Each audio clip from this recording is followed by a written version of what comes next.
So it's come to this now, huh? First it was art, then it was streaming. Now I'm too busy to do either of those, and I've started a new hobby: comic books. And you guys suggested, well, I suggested to do comic book reviews. Y'all said yes, so let's start off with a very good and original classic. That's right, we are reviewing Superman #1. This tells the story of Superman in his early days, from like his trip from Krypton. Yes, this is all we get of Krypton right here.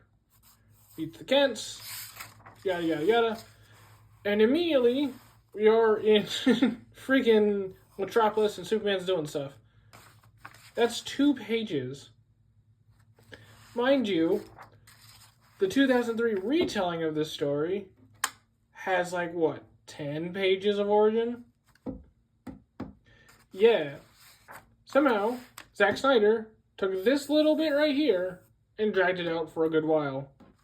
No hate to Zack Snyder, I do enjoy Man of Steel, but this is Superman.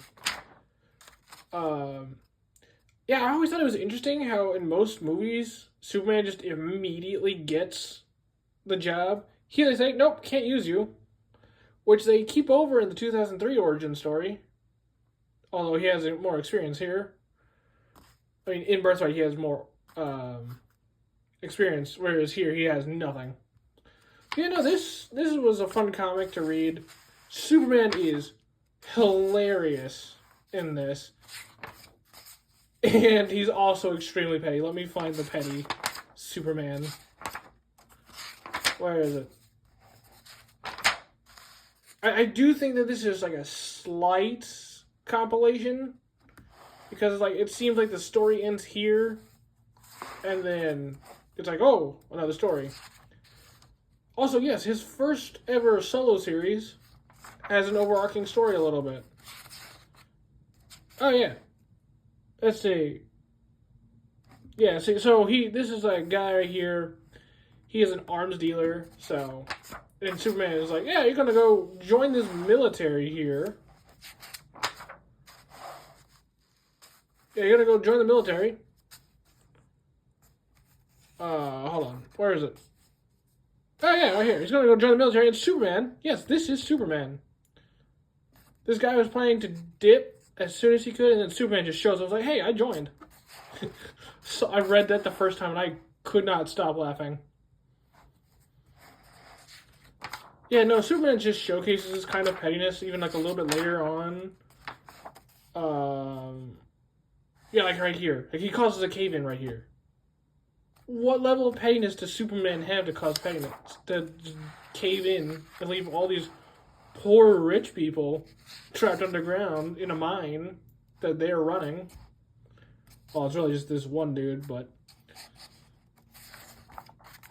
Yeah, and then he just opens them up and lets them free, just because they've learned a lesson. The Golden Age is so innocent with Superman, it's crazy. Also, like, we saw Lois here for like 2 seconds in some of the earlier issues. Like, that's Lois, I think.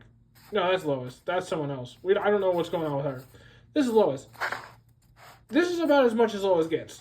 She has, like, a little bit earlier where she was on a date with Clark to some kind of gala or whatever. But, yeah. Oh, yeah, Superman in America. It's funny how Superman's boots are, like, red here. But then, if you can see right there, they're blue. I don't know. They're blue like this throughout some of the first issues from what I've heard. But yeah, I thought it was a hilarious read. It is definitely dated. And see, look, they're blue. I just don't understand why they're blue. But yeah, fantastic start to a fantastic character.